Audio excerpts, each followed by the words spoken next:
가장 흔한 원인은 노화입니다. 흡연이 되게 큰 위험 요인입니다. 그리고 음주에 대해서도 많이 물어보세요. 와인 같은 거 먹으면 괜찮다는 보고가 좀 많습니다. 그 한두 잔이 막 이렇게 막 사발로 한두 잔이면 안 드시겠지만 안녕하세요. 오늘은 지난 시간에 이어서 황반병성에 대해서 이야기해 보도록 하겠습니다. 교수님, 황반이라는 게 뭐죠?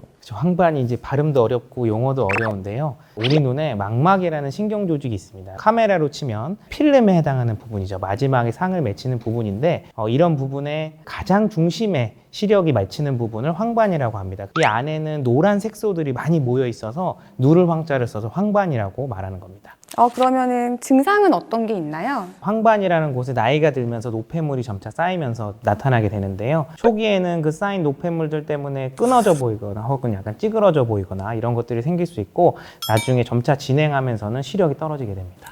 조기 진단이 어려울 것 같은데 어떤 사람들이 좀 조심을 해야 될까? 근시라든가 혹은 원인 모르게 황반 변성이 일어나는 경우가 많은데요. 가장 흔한 원인은 노화입니다. 가족력이 있으신 분들 조심하라고 하고요. 흡연이 되게 큰 위험 요인입니다. 노화나 가족력은 저희가 막을 수가 없지만 담배는 끊을 수가 있잖아요. 저는 외래에서 이제 간접흡연도 조심하라고 좀 말씀을 드려요. 그래서 흡연 되게 유명한 요인이고 비만, 고혈압이라든지 아니면 동맥경화라든지 아니면 대사성 질환을 가진 분들, 뚱뚱한데 담배 피시는 분들이 황반변성 위험이 제일 높은 거죠.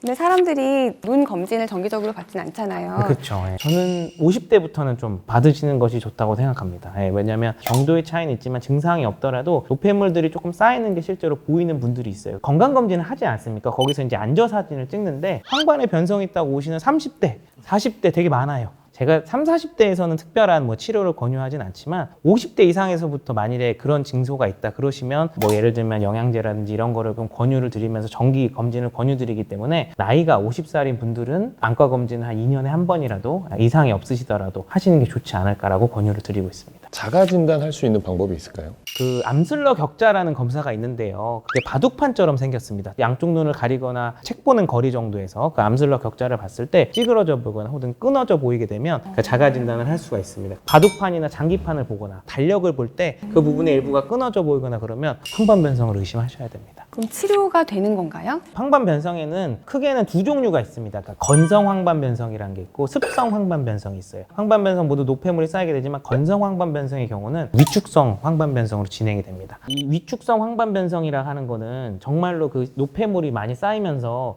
위축이 오는 거거든요. 아직은 현대의학에서 이거를 치료할 수 있는 명확한 치료법은 제시하지 못하고 있고 황반을 이루고 있는 루테인이나 지아잔틴 같은 영양소 섭취를 권유하면서 그거를 최대한 위축으로 진행되지 않게 예방하는 것이 이제 지금은 치료고요. 근데 서구에서는 많아요. 우리나라의 경우에는 사실 습성 황반변성이 많아요. 이런 노폐물이 쌓이면서 제대로 없애질 못하니까 황반으로 신생혈관이 자라들어오게 되는데 그 신생혈관에는 자체가 되게 약해요. 신생혈관 안에 있는 피라든지 그런 삼출물 같은 게 황반에 쌓이게 돼요. 그럼 당연히 급격하게 시력 저하가 오고 나중에 이게 진행되면 실명을 하게 되는 건데 그런 신생혈관을 억제하는 주사 치료나 레이저 치료가 있는 상태입니다. 근데 안타깝게도 신생혈관 자체를 없앨 수 없기 때문에 사실은 계속 재발합니다. 평생 주사를 맞아야 된다고 말씀을 드려요. 황반병성에 대해서 최근에 나온 치료법이 있다고 들었는데 네, 그게 이제 아까 말씀드린 주사 치료인데요.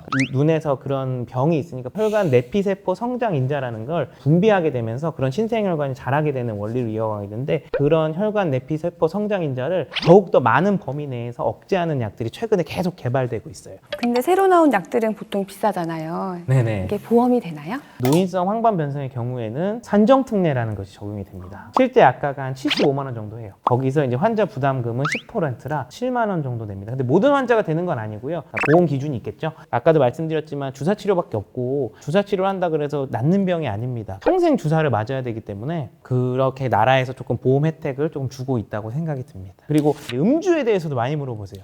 황반변성 술 마셔도 되냐고. 사실은 황반변성에 대해서는 식습관이 되게 중요하거든요. 루테인이나 지아잔틴 그런 많은 채소나 야채 같은 거 섭취하는데 와인 같은 거 먹으면 괜찮다는 보고가 좀 많습니다. 항산화 효과. 결국에는 일을 하게 되면 찌꺼기가 나오잖아요. 그 찌꺼기를 없애줘야 되는데 황반을 구성하는 누런 색소들이 하게 되면 노란색 색소들이 그러니까 그런 것들이 떨어지게 되면 항산화 효과가 없으니까 노폐물이 쌓이게 되는 거예요. 사실 와인 같은 거나 커피 이런 거는 항산화 효과가 좀 있는 부분이 있잖아요. 그래서 아주 많은 약은 좀 문제가 될 수는 있지만 와인 한두 잔 정도는 오히려 더 긍정적 효과를 볼 수 있다는 보고들도 있었습니다. 노인분들 막걸리 많이 드시잖아요. 그래서 한두 잔 정도는 즐기시니까 괜찮다고 막 이러시는데 한두 잔이 막 이렇게 막 사발로 한두 잔이면 안 드시겠지만 그렇죠. 그 정도 약주는 괜찮다. 오히려 더 좋을 수도 있다. 뭐 이렇게 말씀을 드리는 편이에요. 네. 네, 지금까지 황반 변성에 대해서 얘기 나눠봤고요. 궁금한 점 있으면 댓글 달아주시고요. 네, 다음 시간에는 안과적 응급질환에 대해서 알아보겠습니다. 다들 씩씩한 하루 되세요.